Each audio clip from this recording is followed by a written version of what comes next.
Hello everyone, I am Vanika Singh and welcome back to target for IQ।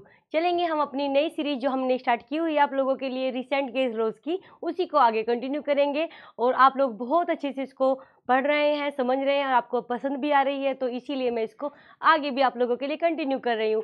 आपका जो भी review है अच्छा या जो भी आपको लगता है वो प्लीज़ ज़रूर दिया करें, फिर उसी तरीके से हम अपनी क्लास को मॉडिफाई कर लेंगे, जिससे कि आप लोगों की जो भी रिक्वायरमेंट होगी हम उसको ज़रूर फुलफिल करेंगे। तो चलेंगे, टाइम वेस्ट नहीं करेंगे और आज का मोस्ट इंपॉर्टेंट केस हम डिस्कस करने वाले हैं। चलेंगे, नेक्स्ट आपका केस है, मोस्ट इंपॉर्टेंट आर्टिकल है एंड मोस्ट इंपॉर्टेंट ही इसका आप लोगों का केस है और जिसके बारे में आप लोग बहुत अच्छे से जानते भी हैं। 300A, आर्टिकल 300A, आप लोग इसके बारे में सभी बहुत अच्छे से जानते हैं। ये कौन सा अधिकार है, कौन से अमेंडमेंट से ऐड हुआ है और अब इस बात को लेकर के क्या नई बात आ गई है, ये सब हम जानेंगे। अब आपकी इस वीडियो में देखिएगा आपका 300A जो है हमारा, जैसे कि आप सबको पता है कॉन्स्टिट्यूशंस का किस बारे में बात करता है, राइट टू प्रॉपर्टी के बारे में बात करता है। तो जो राइट टू प्रॉपर्टी के बारे में बात करता है, ये क्या इसका केस आया है, इसको देखेंगे पहले कि हमारा इसी राइट टू प्रॉपर्टी के बारे में थोड़ा सा जो भी रहेगा वो मैं आपको आगे अभी बताने वाली हूँ। इससे पहले मैं आपको बता देती हूँ कि इस केस में, इन केस में क्या बात हेल्ड हुई है और इसके बारे में जो छोटी मोटी सी इंफॉर्मेशन है वो मैं आपको देने वाली हूँ आगे। रिसेंटली सुप्रीम कोर्ट का केस है जिसका नाम है आपका Lucknow Nagar Nigam and others versus Kohli brothers colours lab private limited and others का ये केस है।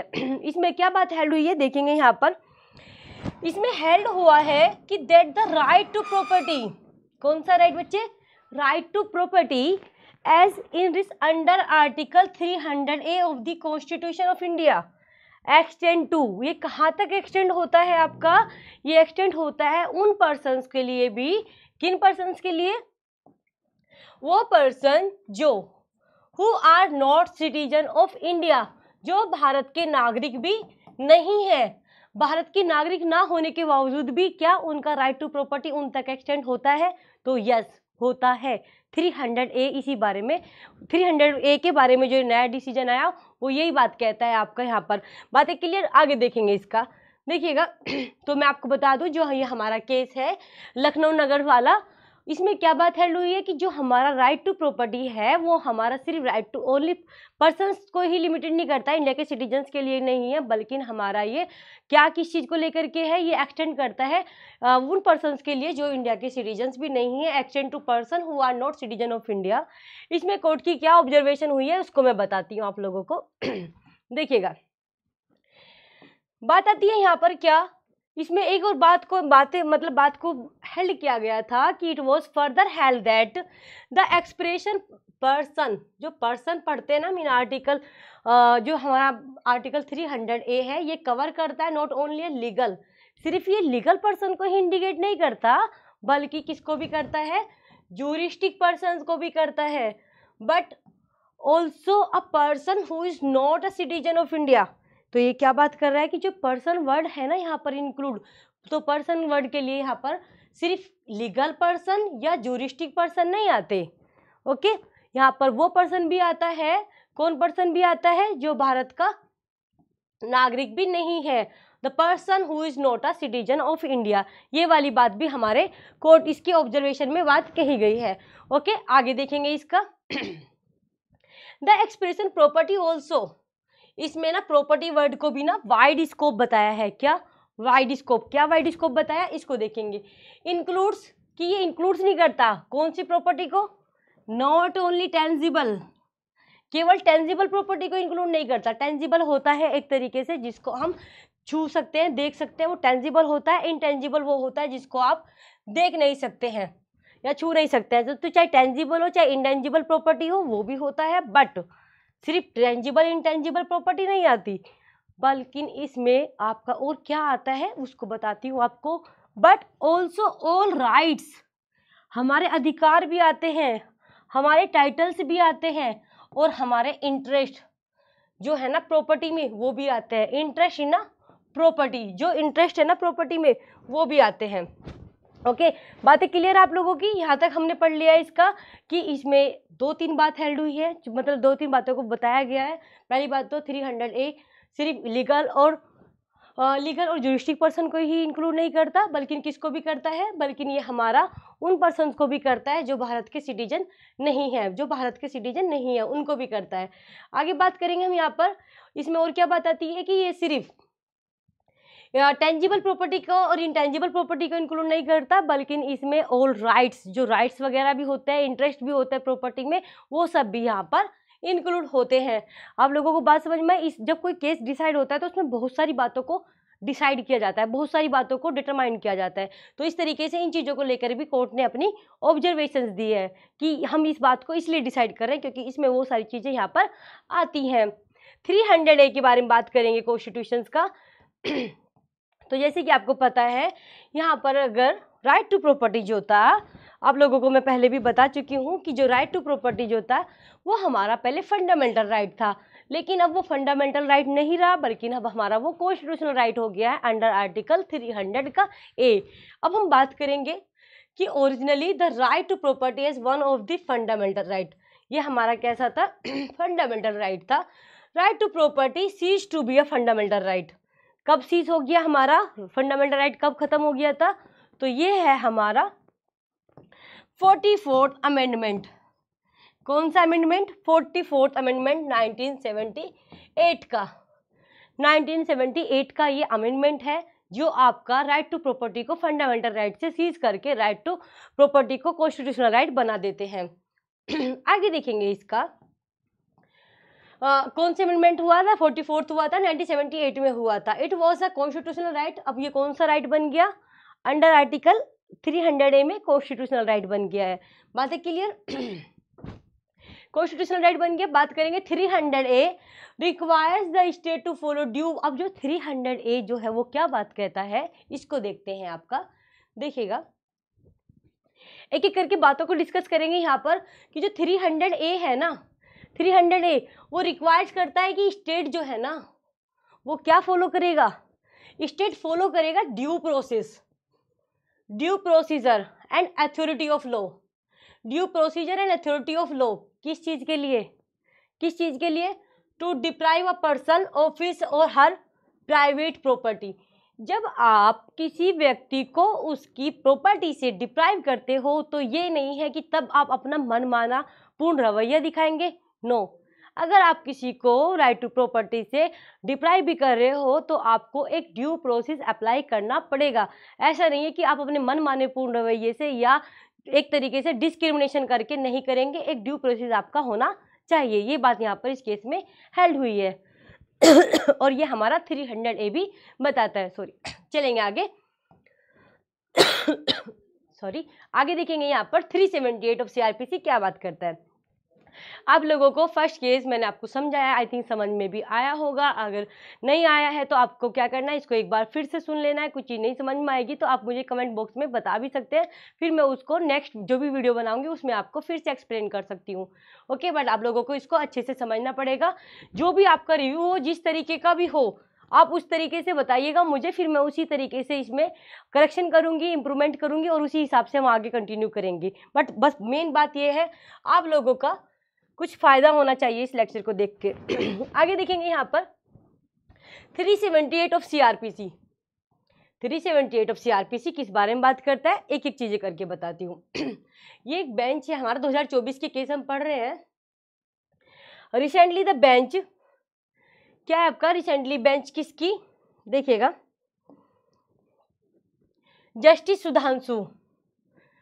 Sudhanshu Dhulia and PB Varale. जो हमारे जस्टिस हैं, कौन? PB Varale and justice Sudhanshu Dhulia. इन्होंने वो क्या ऑब्जर्व किया है कि that's the section 5 of the limitation would apply in the case of delay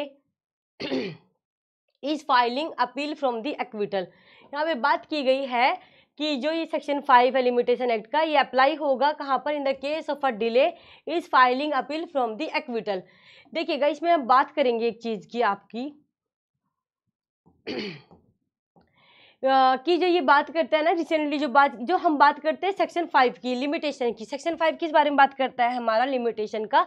तो सेक्शन 5 जो है हमारा वो बात करता है कंडोनेशन ऑफ डिले। वैसे तो हम यहाँ पे बात करते हैं किस चीज़ की, कि देखो आपको अगर आपने किसी अधिकार को इन्फोर्स कराना है तो आपको क्या करना पड़ेगा, आपको विद इन टाइम आना पड़ेगा। लेकिन अगर आप विद इन टाइम नहीं आ रहे हो तो क्या आप फिर भी अपना केस कर सकते हैं फाइल? यस, कर सकते हैं। कब? जब आप उनको अपने ना का आने का एक सफिशिएंट कोज बता दें जिसको कोर्ट सेटिस्फाई हो जाए। अगर कोर्ट सेटिस्फाई हो गई है तो क्या हो सकता है, आप आफ्टर टाइम लिमिटेशन के खत्म होने के बावजूद भी क्या कर सकते हैं, अपना केस फाइल कर सकते हैं। वहाँ पर कंडोलेशन ऑफ डिले होता है कि देरी जो हुई है उसके लिए उसको माफ़ी दी जाती है, क्योंकि अगर वो अपना सही रीज़न बता देता है। तो क्या वो 378 पर भी अप्लाई होगी? इसी बात को लेकर के हमारा केस आया है। देखिएगा इसे हमारे बेंच में हमारे जस्टिस ने जस्टिस की इस बेंच ने क्या बात हेल्ड की है कि जो ये सेक्शन 3 और सेक्शन 5 जो है लिमिटेशन का, ये अप्लाई होगा कौन से केस में? अगर 378 का मैटर है। 378 में क्या होता है, एक्विटल के लिए होता है फाइलिंग, ठीक है। अपील फ्रॉम एक्विटल, किसके लिए अपील होती है वहाँ पर? एक्विटल के लिए अपील फाइल की जाती है। तो यहाँ पर भी सेक्शन 5 हमारा अप्लाई होगा। The aforesaid observation was made in the matter of, किस केस में हेल्ड हुई थी ये बात, इसको बताती हूँ। जैसे कि क्या, Mohammed Abad Ali and others versus director of revenue prosecution intelligence, ये हमारा केस है। इस केस में यही बात हेल्ड हुई थी कि जो सेक्शन 5 है ना लिमिटेशन का लिमिटेशन एक्ट का, वो हमारे सेक्शन 378 ऑफ सीआरपीसी पर भी अप्लाई होगा। वहाँ पर इसको भी माना जाएगा। इस वाले केस में ये बात हेल्ड हुई है। अब इससे बात हम आगे देखेंगे, नया केस नए पॉइंट, यहाँ तक आप लोगों को चीज़ें क्लियर हुई होंगी। इसके बाद हम आगे बढ़ेंगे नेक्स्ट पॉइंट को लेकर के देखेंगे। नेक्स्ट आपका है सेक्शन 73 को लेकर के। सेक्शन 73 किसका? एविडेंस एक्ट का, उसके बारे में बात करेंगे। Recently the Kerala high court, क्या बात हेल्ड हुई है यहाँ पर? Recently, the Kerala High Court held that under the provision of Section 73 of the Indian Evidence Act, courts could arrive at a conclusion. यहाँ पे बात किया गया है, जो कोर्ट जो है, courts could arrive at the conclusion, okay, based on their own observation of disputed signatures. चाहे डिस्प्यूटेड सिग्नेचर हो, हैंड राइटिंग हो, with admitted evidence if there is other supporting evidence also pointing towards the conclusion arrived by the court. देखिएगा, बात करेंगे यहाँ पर क्या बात हेल्ड हुई है। बोला गया है कि रिसेंटली हमारा जो नया केस आया है इसमें केरला हाई कोर्ट के मैटर में, केरला हाई कोर्ट ने क्या बोला है इसके बारे में बताती हूँ। इन्होंने बोला है कि जो हम प्रोविजन पढ़ते हैं ना 73 में 73 ऑफ इंडियन एविडेंस एक्ट में, तो यहाँ पे बोला है कि कोर्ट जो है ना वो अराइव कर सकती है, कंक्लूजन पर पहुँच सकती है, किस बेस पर? अपने ओन ऑब्जर्वेशन से ऑफ डिस्प्यूटेड सिग्नेचर। कोई डिस्प्यूटेड सिग्नेचर है, कोई हैंड राइटिंग को लेकर के है, किस बात से?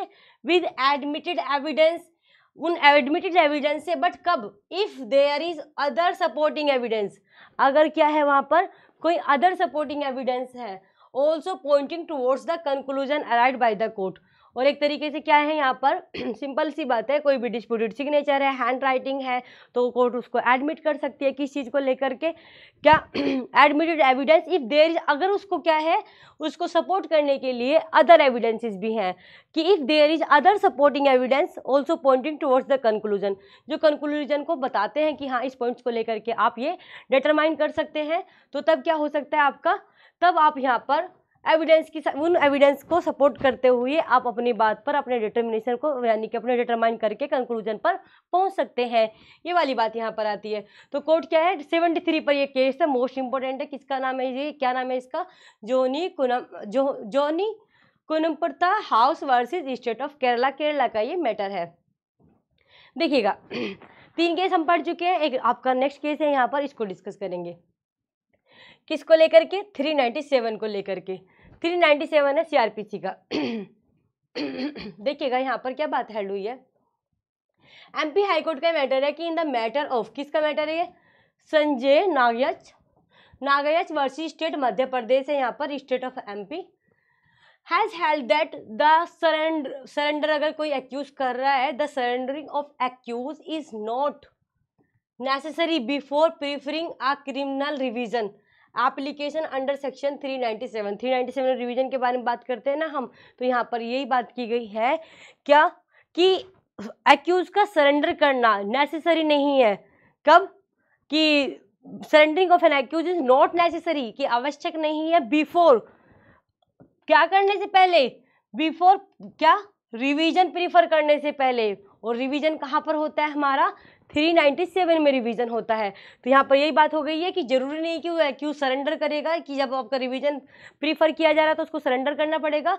नो, नहीं, ऐसी जरूरत नहीं है। यहाँ पर साफ मना कर दिया गया है कि नहीं, ऐसे भी काम चल जाएगा कि surrendering of accused is not necessary before before preferring a criminal revision application under section 397। क्योंकि हम कहाँ पे पढ़ते हैं, वो 397 में रिवीजन पढ़ते हैं, तो यहाँ पर साफ मना कर दिया गया कि नो, सरेंडर करना आवश्यक नहीं है, नॉट नेसेसरी। बात क्लियर हुई यहाँ तक? आगे देखेंगे कोर्ट ने क्या ऑब्जर्व किया है। देखिएगा, सिंगल जज की बेंच थी, इन्होंने क्या हेल्ड किया इसके बारे में बात करते हैं। सिंगल जज बेंच ऑफ जस्टिस विशाल धागट, कौन है यहाँ पर? जस्टिस विशाल धागट है। उन्होंने ऑब्जर्व किया कि देयर इज नो बार, यहाँ पर कोई बार नहीं है 397 में, सेक्शन 397 में किस चीज़ को लेकर के, CrPC for entering a revision application ever though the applicant is not in confinement. क्या बात कह दी यहाँ पर इन्होंने, कोर्ट ने क्या ऑब्जर्व किया इस मैटर को लेकर के, वो देखेंगे। देखिएगा, सिंगल जज की बेंच थी, इन्होंने क्या कहा है, जस्टिस विशाल धागट हैं जिन्होंने ये डिसाइड किया, मैटर हेल्ड किया है कि यहाँ पर कोई बार नहीं है 397 में। किस बात को लेकर के? There is no bar under section 397 of CrPC, कि एक तरीके से जब आप एंटरटेन कर रहे हैं एप्लीकेशन, किस चीज़ के लिए? रिवीजन के लिए।